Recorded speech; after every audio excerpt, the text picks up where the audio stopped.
You're watching Newsday TV. Thanks for joining us. I'm Ken Buffa.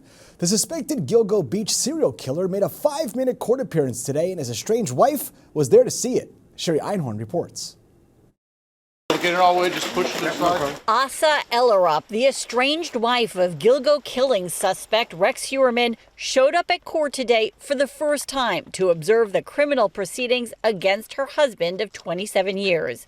He glanced in her direction while walking into the courtroom, but she had no visible reaction. Neither she nor her attorney spoke to reporters on their way out.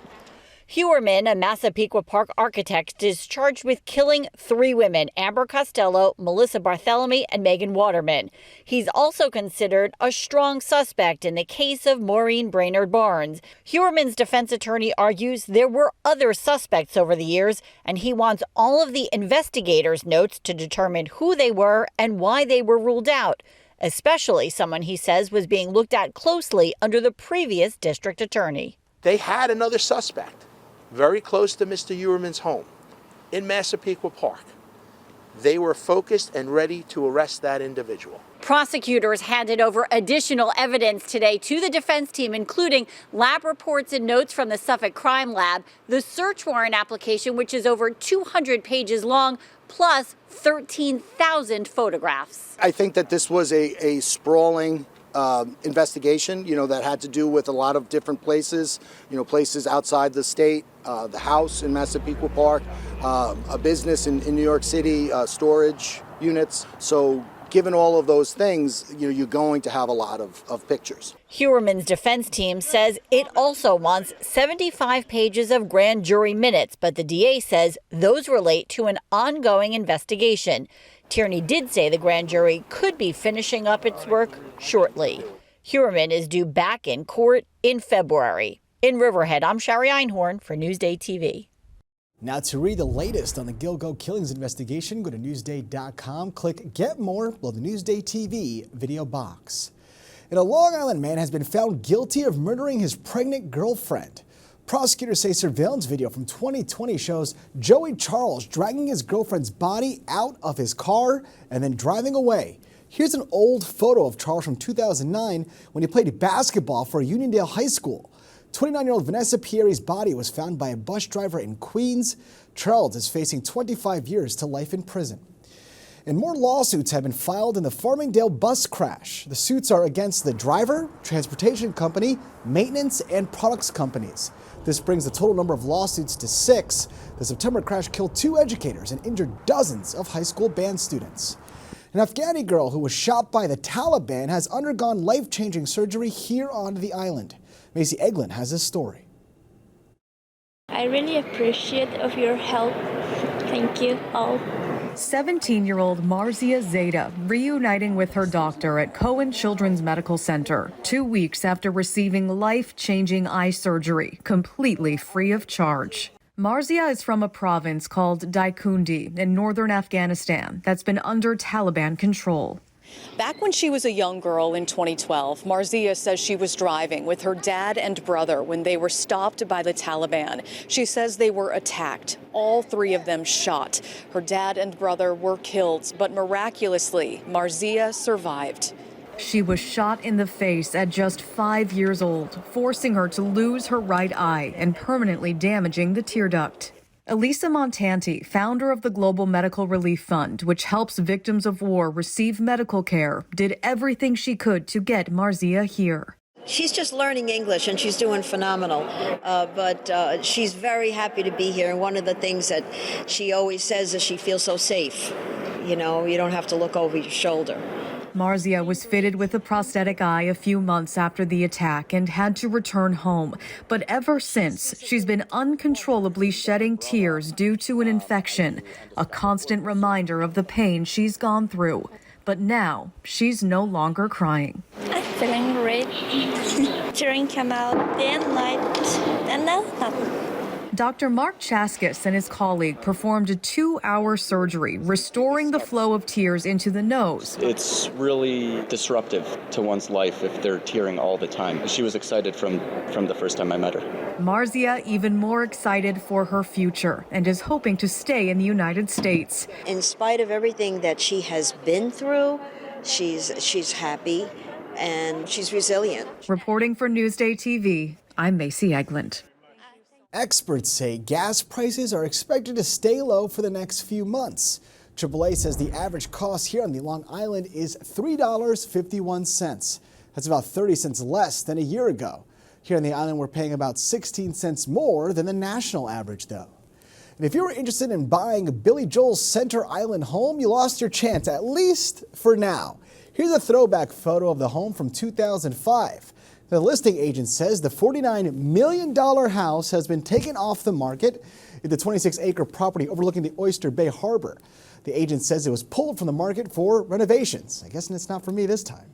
All right, let's take a look at your Long Island weather to see how the weather will shape up for tomorrow. And it looks like it's going to be a warmer day than today, at least. And it's going to be sunny, too. So let's take a closer look at tomorrow. You can see temps are in the high 50s, if not 60s. Take a look with sun overhead all day long.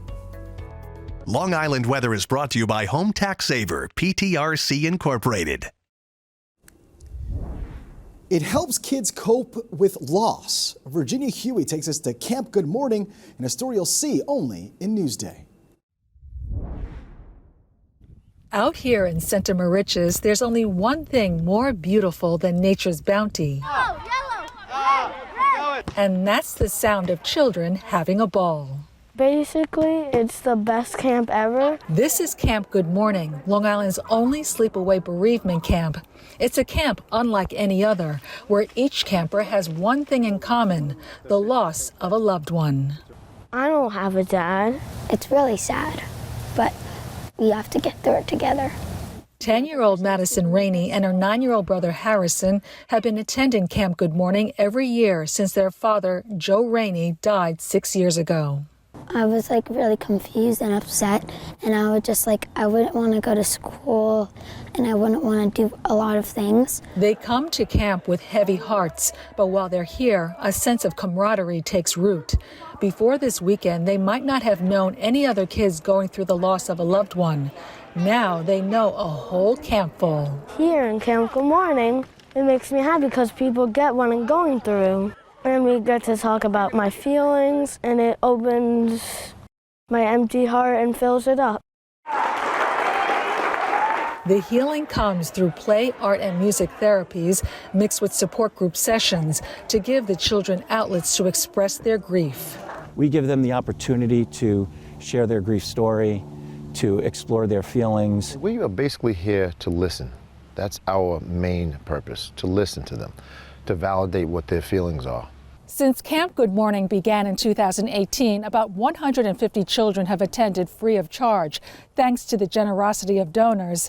For the campers, the benefits are priceless. We feel connected and we make new friends, and we feel better about our loved ones. The campers leave heartfelt messages for their lost loved ones in a memory garden, and they take away a sense of solace and strength inspired by a camp with compassion.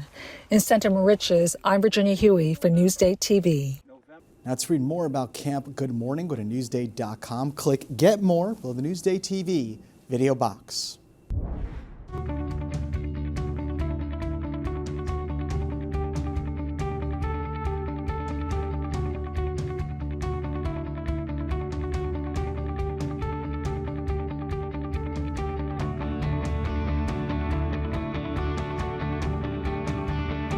Experts say there's been a recent surge in homeschooling here on the island, and this sort of learning is now going beyond the home. Sherry Einhorn has a story you'll see only in Newsday. We haven't done multiplication like this before because you do it in your head all the time. 11-year-old Brian Charbo Jr., who's called KJ by his family, is in 5th grade. He says when it comes to school subjects, spelling is at the top of the list, history at the bottom, and math somewhere in the middle. 9, 18, 27. KJ is homeschooled and always has been. You get to be with your parents learning at your own pace, and most of the time you might just stay home and do it with your parents, but sometimes you might also get to learn with your friends. The Charbos say the term homeschool is actually a little misleading because they consider pretty much everywhere a classroom. The local library, their living room, a park, the bank, the fire department.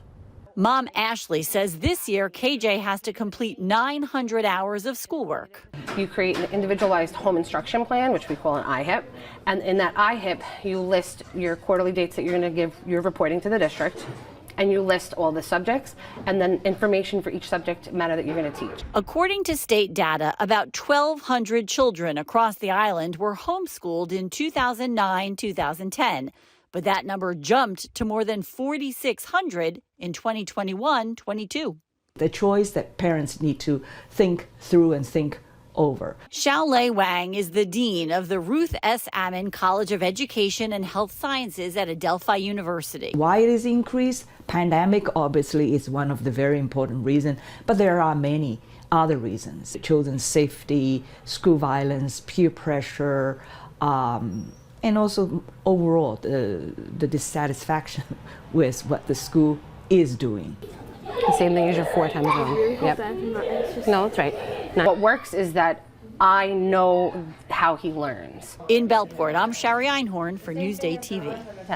Now, to read more about homeschooling on Long Island, go to Newsday.com. Click Get More below the Newsday TV video box.